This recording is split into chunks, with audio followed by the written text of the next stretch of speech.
It's the drama that makes people stop and watch.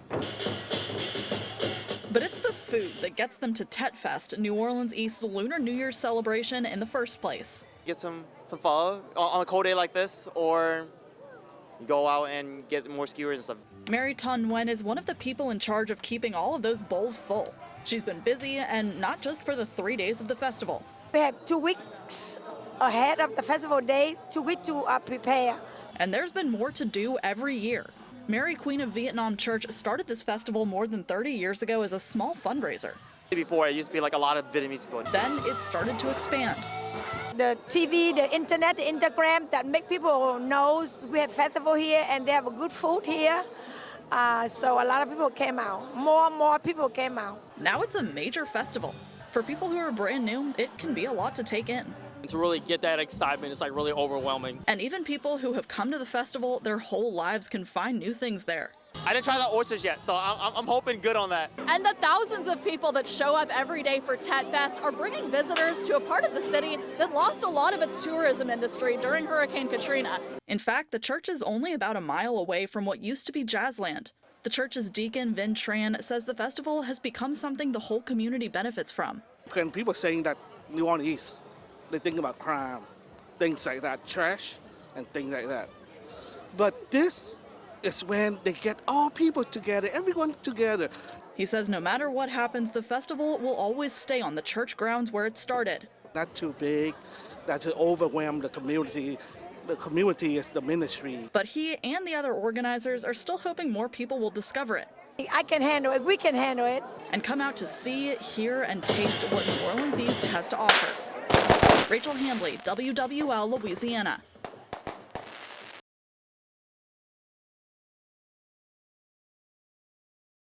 No matter where they call home, we're from Lafayette, from Shreveport, from Florida, or who they came to see. My husband, Southern University, I'm Grambling University all day long. It's the best day of the year for thousands of football fans. The Bayou Classic pits Louisiana's 2 biggest HBCUs against each other, and Southern University and Grambling State University have suited up for this battle for a long time. Saturday marked the Bayou Classic's 50th year. Some fans have been coming for a good bit of that time. And we do this every year for the last 17 years. We come out here every year to enjoy the game, fun, barbecue, and just party. For the early risers, Saturday started off with the Bayou Classic Fan Festival. Then the rain held off for people to set up their tailgates. The air was a little chilly, perfect for standing by a grill all day. Roast, chicken, ribs, fried fish, pastelaya. And along with the smoke, there was hope in the air as fans counted down to the final play. Things in the Dome got a little closer towards the end of the fourth quarter, but in the end, Grambling couldn't pull off the comeback. The Southern Jags won 27-22. It was the second year in a row that Southern took home the trophy. I'm a Southern fan. I'm glad they won. I'm feeling like they was on top. They won. So, I mean, hey, of course I'm happy.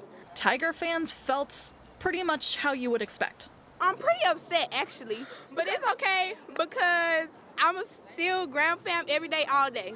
But no matter who wins the Bayou Classic, it always does what it sets out to, which is lifting up 2 historic HBCUs.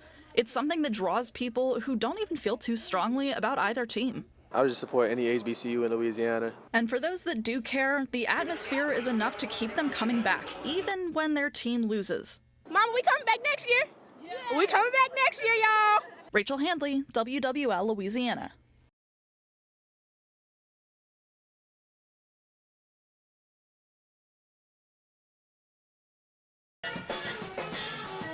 At 6 months old, Russell Batiste Jr. was given his first set of drumsticks. And at 12 months, he was actually standing up trying to play the foot pedal and the bass drum.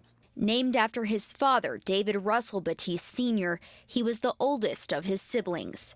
His brothers Damon, Jamal, and Ryan would all follow in his footsteps, becoming musicians themselves. That I love him and just appreciate him, and I'm gonna always give him his props and respect for being the reason why I'm doing what I'm doing now with the music. His approach to life in general, you know what I'm saying, definitely impacted my life tremendously. By the time Batiste was in grade school, he was gracing stages with his father.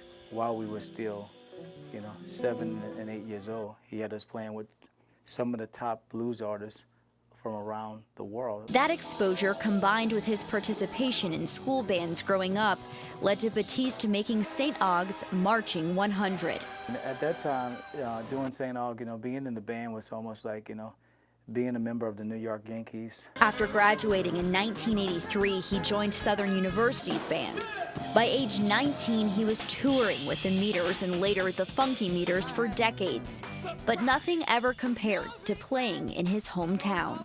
After doing that for so long, he just didn't want to travel anymore. He got comfortable being at the Maple Leaf, at the Le Bon Temps, any bar, a dive. His favorite place to go is D-Max on Monday nights on Norman Francis Boulevard. That's what he lived for, to go out there and congregate, and talk to his friends. Batiste was known for his funk. I want the world to think of my son as this great musician, this funk pioneer. If you don't believe his father, Batiste played with other legends who told him the same thing. Mick Jagger called him at one time the best drummer in the world, bar none. He was known for his talent on drums, but his family will tell you he could do it all. Strings, horns, drums, you name it.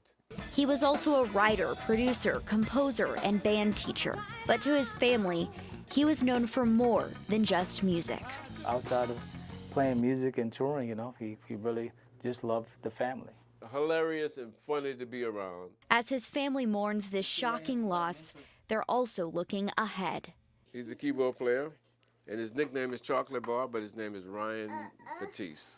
To the next generation that will carry the musical torch, including Batiste's nephew, whose middle name is Russell. Lily Cummings, Eyewitness News.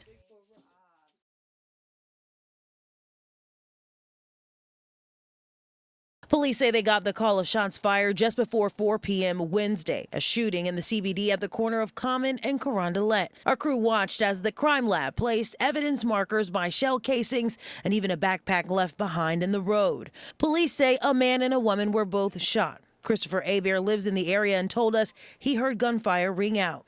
I was scared. I was worried about my loved ones being down there. For more than 2 hours, police had several intersections here in the CBD blocked off as they investigated this shooting. I spoke with a business owner who said he heard the gunshots and he also saw some people running down Gravier. The victims were found in the area and taken to a local hospital, but the investigation continued, taking over some of the busiest intersections during rush hour and causing some confusion for local residents and hotel guests who were blocked out in the cold. Around 6 p.m., a fire truck came to wash away what was left behind on the sidewalks, a sight Hebert says is definitely not the norm. For here, yeah, that is kind of weird. Abnormal. In the CBD, Whitney Miller, WWL, Louisiana.